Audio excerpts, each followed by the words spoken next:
Semangat pagi, salam sejahtera buat kita semuanya. Kali ini kita kembali berjumpa dalam pembelajaran biologi masih Kingdom Protista, yaitu Protista bagian yang ketiga, Protista seperti jamur atau slime mold.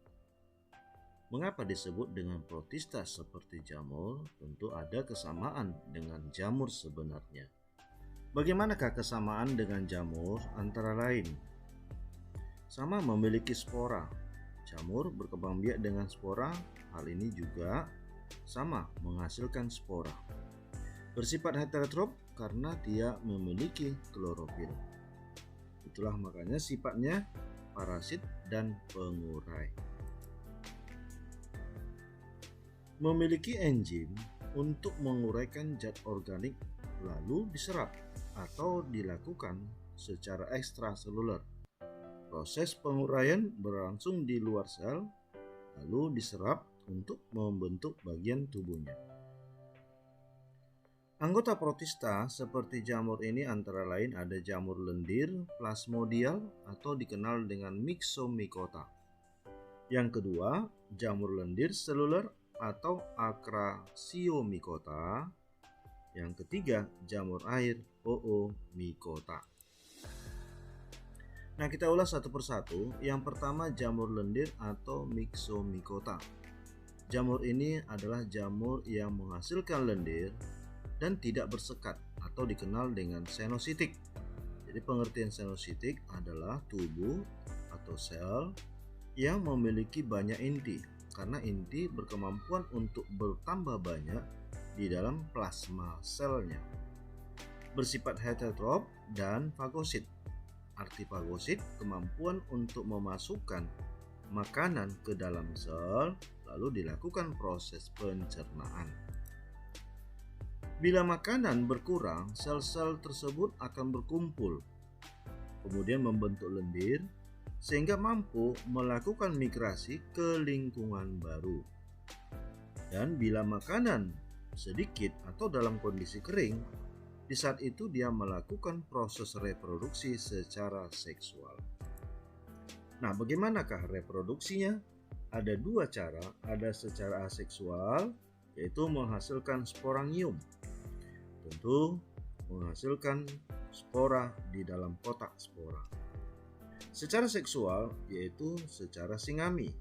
Arti singami belum menghasilkan gamet, langsung peleburan dua sel yang berperan sebagai jantan maupun betina, di mana akan ada penggabungan inti disebut dengan zigot.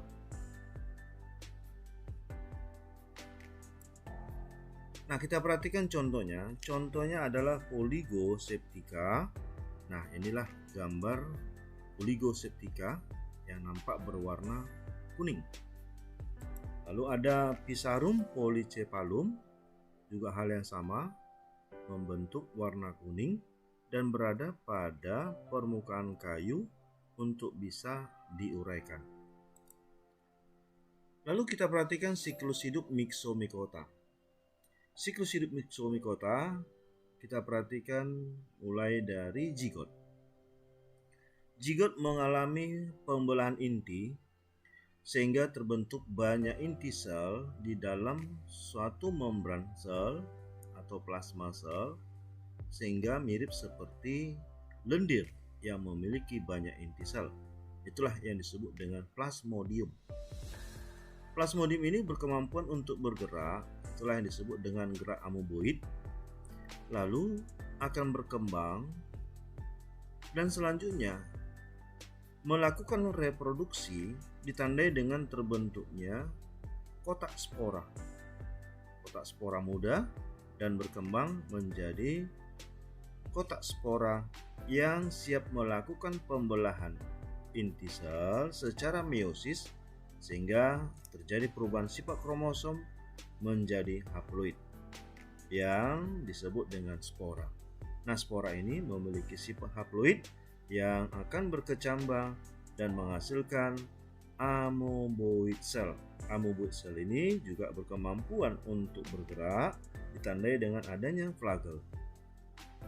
Lalu amoeboid cell ini melakukan penggabungan.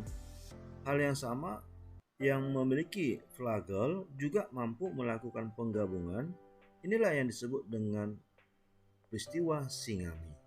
Lalu terbentuklah zigot, kembali seperti semula. Nah, jadi bisa dipastikan bahwa siklus hidup Myxomicota melibatkan ada secara aseksual dan ada secara seksual. Yang kedua, jamur lendir seluler atau Acrasiomycota. Selnya bersekat dan mampu membentuk agregat. Agregat ini berupa suatu kelompok atau koloni. Dia mampu bergerak secara amoeboid juga untuk mencari makanan, dan makanannya ini adalah bakteri. Bagaimana reproduksinya? Juga hal yang sama. Ada secara aseksual dan seksual. Kalau aseksual, dia mampu membentuk tubuh buah. Lalu tubuh buah ini akan menghasilkan spora. Kalau secara seksual, nah juga sama, yaitu melakukan proses penggabungan sel atau peristiwa singami. Contohnya Dictyostelium discoideum. Nah, seperti inilah gambarnya. Polyspondylum sp, Soenonia sp, Acrostelium sp. Itulah contoh-contoh dari jamur lendir seluler. Nah, kita lihat siklus hidup daripada Acrasiomycota. Kita mulai dari agregat sel. Agregat sel ini melakukan fase seksual, ditandai terjadi penggabungan dua sel, maka terbentuklah zigot. Di saat zigot mengalami pembelahan secara meiosis dan kembali membentuk sel ameboid, lalu kembali lagi membentuk agregat. Lalu dalam bentuk lain, agregasi sel ini membentuk bagian tubuh buah, dan selanjutnya tubuh buah ini menghasilkan spora. Lalu spora ini pun pecah, berkecambah, membentuk ameboid. Lalu ameboid yang sifatnya soliter atau sendiri akan kembali melakukan agregasi atau koloni berkelompok untuk mencari makanan.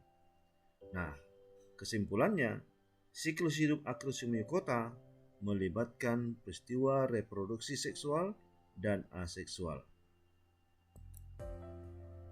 Jamur yang ketiga adalah jamur Oomycota. Jamur ini adalah jamur uniseluler, ada juga yang multiseluler, dan selnya tidak bersekat atau bersifat senositik.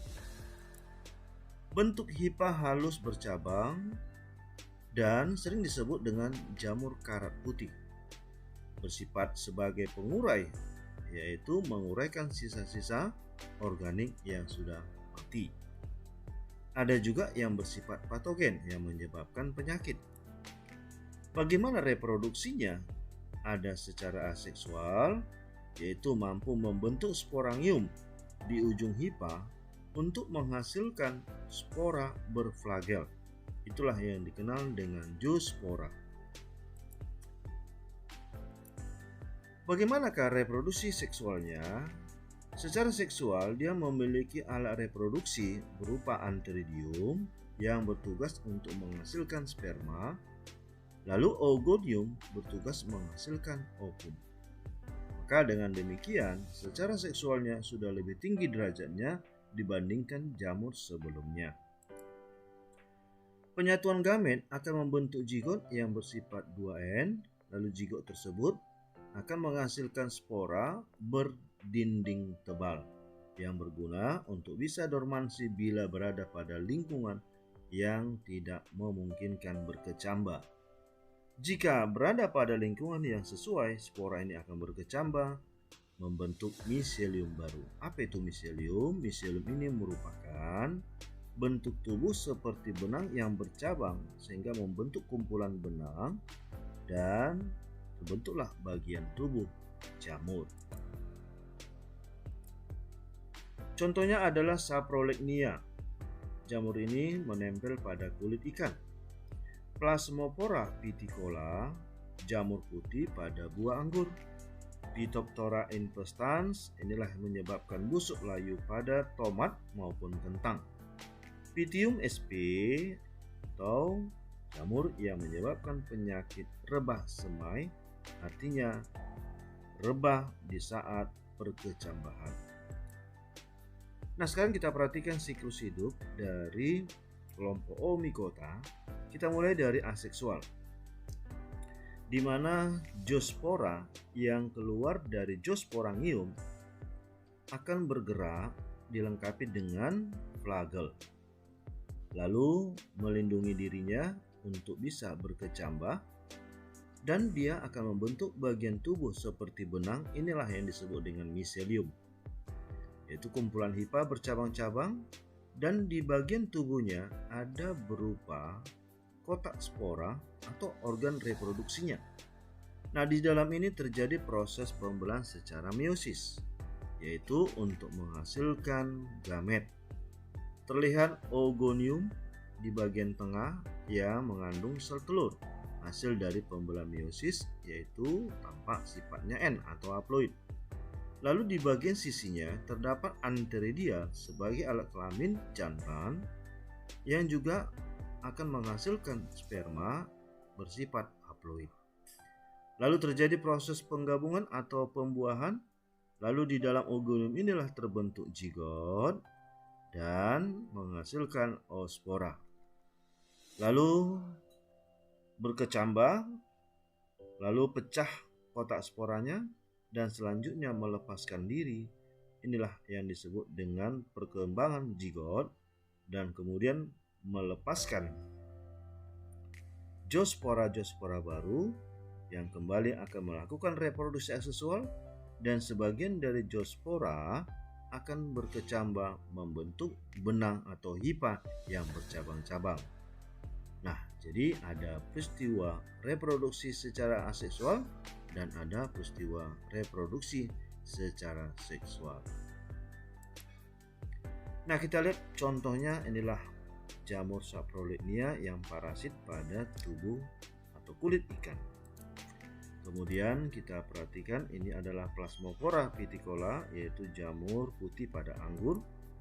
Kemudian ada Phytophthora yang parasit pada tanaman tomat dan juga pada kentang. Demikianlah tentang Protista mirip jamur. Semoga pembelajaran ini bisa berguna bagi kita semuanya. Terima kasih.